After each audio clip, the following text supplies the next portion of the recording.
Together with a broad network of partners, we launched the EURIHERIT Architects for Heritage in Ukraine, a project co-funded by the European Union under a dedicated call for proposals to support Ukrainian displaced people and the Ukrainian cultural and creative sectors.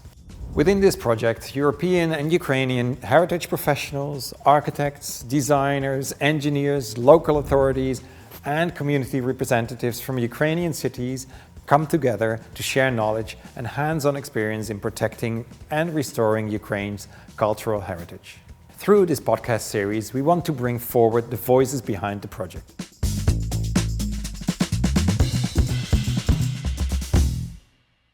Within the EURIHERIT project, participants explored heritage, among other perspectives, through the lens of sustainable building culture and the use of contemporary methods for research and restoration. In particular, at one of the project's conferences in Stockholm, they discussed modern approaches to two very different types of heritage: Ukrainian vernacular architecture and Soviet modernist heritage. Joining these discussions was Henriette Eystrup of the Institute of Architecture and Technology at the Royal Danish Academy. Her research focuses on contemporary approaches to heritage and building culture. In your opinion, how do new materials influence our work with heritage? The short answer is that we don't know, because it's so novel, all of these materials and technologies, that we actually don't have any large-scale knowledge on how they are going to make an impact. And that's because most of the discussions on sustainable materials as of now are centered around biogenic materials, things that can be grown. And that is an area that has been neglected for the last 100 years. We have a lot of knowledge, again, from the historic buildings and the traditional crafts, but we haven't nursed that within the last centuries. In which ways were traditional materials disregarded? Some of the historic materials has been talked about like being something not as good as modern materials, modern technologies and stuff like that. So in that kind of way, it's gained a bad reputation because we've been down-talking it. But we have to think about that these materials and technologies has been built upon millennials of knowledge. And the new industrial period that we stepped into in the 19th century is actually something we haven't tried before. And there's a lot of problems that we're starting to discover now, for instance, with asbestos. I heard that there's a lot of the Soviet buildings in Ukraine that have asbestos in them. It's a big problem for us now because we have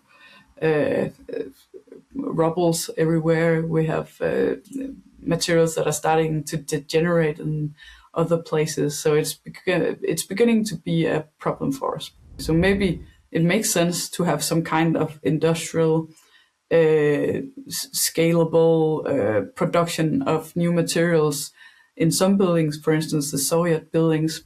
Maybe there's something there that makes sense. But in other kinds of buildings, for instance, the wooden architecture that I've learned is quite present for the Ukrainian heritage, it does not make sense to make that some kind of industrial adventure, because if we return to the idea of intangible heritage, some of it lies in the material and the craftsmanship of how to construct these buildings. And I also think the industry could learn something from revitalizing these crafts, because there's some knowledge about how to handle the materials, how to work with it that we forgot in this race of producing enough materials. And maybe there's some really beneficial synergies about this traditional craft and the industrialization when we think about sustainability and the future to come. Exploring new technologies in heritage practice was one of the components of CPD Ukraine, a capacity building program for practicing architects. Participants applied for the training with an ongoing project focused on the development of built heritage. One of them was Volodymyr Haidar. We spoke with him about testing different technological approaches in practice while working with the Ukrainian heritage site. But first, what kind of site is it? Ми опікуємося багатошаровим, складним і надзвичайно цінним історичним комплексом в місті Івано-Франківську. Називаємо ми його Палац Потоцьких, хоча історія його містить як мінімум два функціональних періоди. Це резиденційний Палац Потоцьких і шпитальний, це військовий шпиталь, який фактично дійшов, у вигляді якого архітектурно і в містобудівному плані комплекс дійшов до наших днів. Наше завдання – це є ревіталізація і реінтеграція комплексу. Для нас було важливо, з одного боку, верифікувати ті напрямки, які ми вже заклали в комплекс, відчути, наскільки ми рухаємося в правильних європейських тенденціях, які стосуються до ревіталізації таких комплексів. Поспілкуватися, як інтеграція нових технологій, які потрібні для комфорту і для життєздатності комплексу, як інтеграція може бути максимально делікатна і максимально неінвазивно бути забезпечена в історичну складову комплексу. Henriette Eistrup was among the specialists who presented research to the program participants. What did it focus on? In our program, we presented them to some of other colleagues who have done excessive research into historic windows and modern windows and LCA, life cycle assessments of historic buildings, and compared to how the LCA would look like if it was totally retrofit to modern standards. So it's there was some really interesting knowledges from Thomas's project here about the LCA and the windows, that it's not always a good thing to do what we do with all our new buildings, because if we do it wisely by restoring the historic buildings, the existing buildings, with materials, with precise interventions in the buildings, the LCA could actually be more or less the same as if it was a new building or a total retrofit. So we have to consider the specific building and not the general terms as such. And that was a really interesting learning that we are also trying to adjust for in Denmark, because all legislation has been built up around the energy that we use in the buildings and not a big focus on materials. But by, for instance, insulating our buildings until really, really high standards, we are actually using a lot of energy in the material production. So the end gain is not that big as we thought it was with the legislation that or the building codes that we're working with as of now. Because every heritage site requires an individual approach, the process involves a series of careful decisions about how to integrate contemporary functions and technologies. How was this approach applied at the Potocki Palace? Під час реалізації проекту в нас вже велися реставраційні роботи на одному з корпусів, в якому ми зараз тут перебуваємо. Це вже корпус, який будований як госпітальний, це хірургія. Тут нам довелося і зробити невеличку таку нову структуру, яка об'єднує ліве праве крило корпусу, але це без втручань в автентичну структуру на окремому легкому металевому каркасі, і все обладнання вентиляційне, яке було потрібно доставити для нормального функціонування комплексу, воно стоїть, власне, на цій новій структурі і без втручання зовсім в історичну складову. Так само всі магістральні речі були прокладені так, щоб використати якісь існуючі канали, які не будуть використовуватися в такий спосіб, який був раніше, і максимально мінімізувати втручання в автентичну субстанцію. While there are many examples of integrating contemporary functions, the question remains, can historic buildings be brought up to modern sustainability standards? maybe we have to consider that as one kind of possibility of developing or a heritage where sustainability is not possible to gain. And other places, we might have the possibility to learn something about sustainability because the building techniques, materials were different. The mindset of the history or historic time was different. And I think it comes down to the specific building, for instance, again, with the modernistic heritage and the Soviet housings, that we will have one conclusion about. Maybe some of it can be refurbished and transformed, still preserving some of the really idealistic intentions that were put here to bring good housing to most people. And others, we have to preserve the more concrete history and restore it as it was, to keep the history on how was it actually presented in the specific time. So I think with the modernistic heritage, we might have other possibilities than we have in the traditional heritage. And in the traditional heritage, I think we have to think about us learning something about sustainability from the past instead of us putting sustainability down on the past. To what extent has the Potocki Palace team managed to achieve sustainability? Let's take the heating system as an example. Стосовно опалення, це теж дуже важливе питання. Ми ще зараз його, скажімо, тестуємо. Будемо бачити, наскільки це опалення буде економічно обґрунтованим, але в цьому корпусі зараз у нас працюють теплові насоси.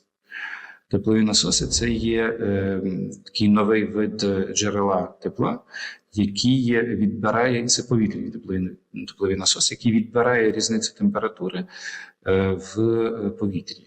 І та різниця температури акумулюється, і за рахунок неї вже нагрівається джерело тепла, тобто вода, і подається в систему опалення в будівлі в цілому. Ми маємо розроблений проект власної котельні газової із тепловими мережами до кожної будівлі і споруди, але цей проект ще не реалізований. Теплові насоси будуть давати можливість економити енергію в теплий період і давати можливість тільки підігрівати в міжсезоння комплекс, щоб не розганяти котельню на повну потужність тоді, коли її не потрібно максимально використовувати. Тобто це зараз є така варіабельність, яку теж треба закладати.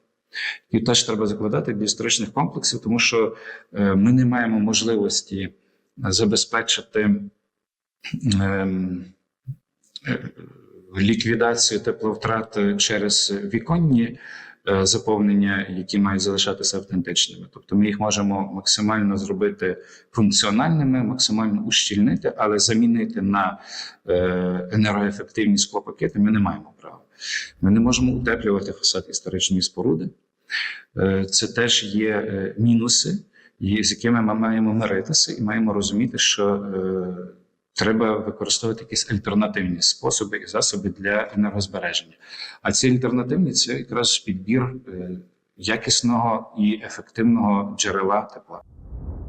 Beyond the construction and restoration work, new technology also plays a significant role in research. Which ones were used and which turned out to be the most relevant in Potocki Palace?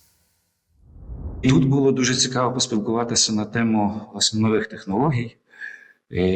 І вже під час участі нашої в проєкті ми провели ряд досліджень, які застосовують ці технології. Тобто ми просканували частину території георадарними пристроями. Спробували неінвазивно просканувати, зрозуміти, де підтверджуються наші гіпотези про археологічну цінну складову, а де потрібно буде ще десь якісь дослідження проводити інвазивні.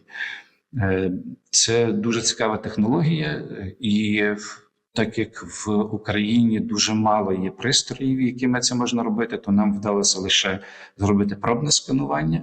Але ми зрозуміли, що дійсно такий спосіб дає можливість, не втручаючись в археологічну субстанцію, не копаючи, іншими словами, вже підтверджувати або фіксувати якісь різниці в щільності ґрунту. Тобто можна побачити пустоти, можна побачити якісь підземні камери, підземні не то ходи, не то підвалини, залишені історичні. Навіть при там певних частотах можна і комунікації прослідкувати, які є.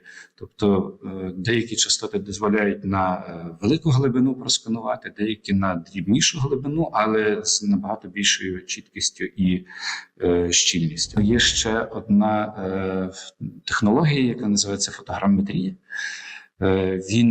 Цей спосіб, ця технологія відома і раніше. З розвитком цифрових технологій цей метод став не менш актуальним. Можна робити фотограмметрію, наприклад, розкопів. І це полегшує роботу з формуванням звітів археологічних, тому що ми маємо фактично 2D-креслення, 2D-фотографії кожного з розкопів у всіх проекціях, які потрібно.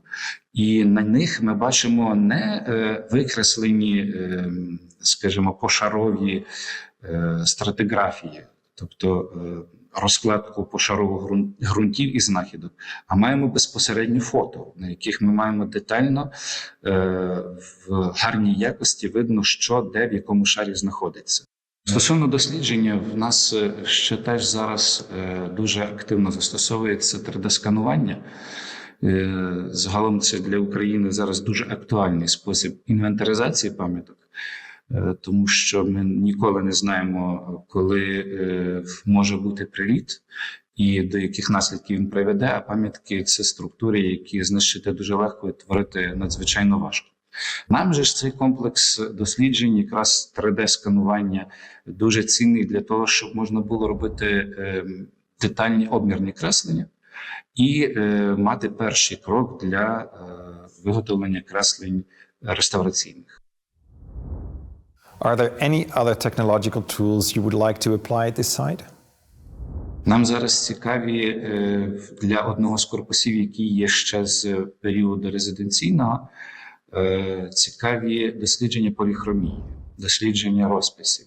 І, власне, є технології, які дають можливість проводити такі цифрові дослідження поліхромії, тобто дослідження найдрібніших, найтонших шарів ще до штукатурки, до тиньку. Тобто проявляти їх структуру, проявляти їх склад, проявляти їх кольористику. Такі технології існують, і ми до них ще не добралися.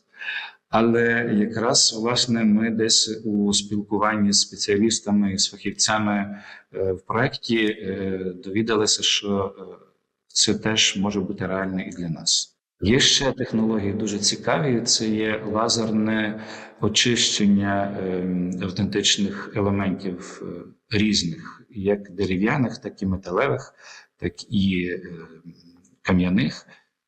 Це такі пристрої, які дають можливість, знову ж таки, пошарово знімати оцю небажану структуру пофарбування без втручання в основний матеріал автентичний. Тобто, якщо ми маємо якісь дерев'яні елементи, ми можемо пошарово лазером до дерева знімати оці пофарбування, або дійти до найпершого шару. Або зняти ті шари, які найбільш, скажімо, руйнівні. Бо навіть добрі фахівці, які працюють такими механічними засобами, з допомогою фенів, з допомогою відкритих пальників, це теж зараз використовується для розчищення дерев'яних елементів. Іноді теж грішать тим, що знімають ті шари разом з якимось верхніми шарами деревини. А це не бажано, і бажано таких моментів уникати.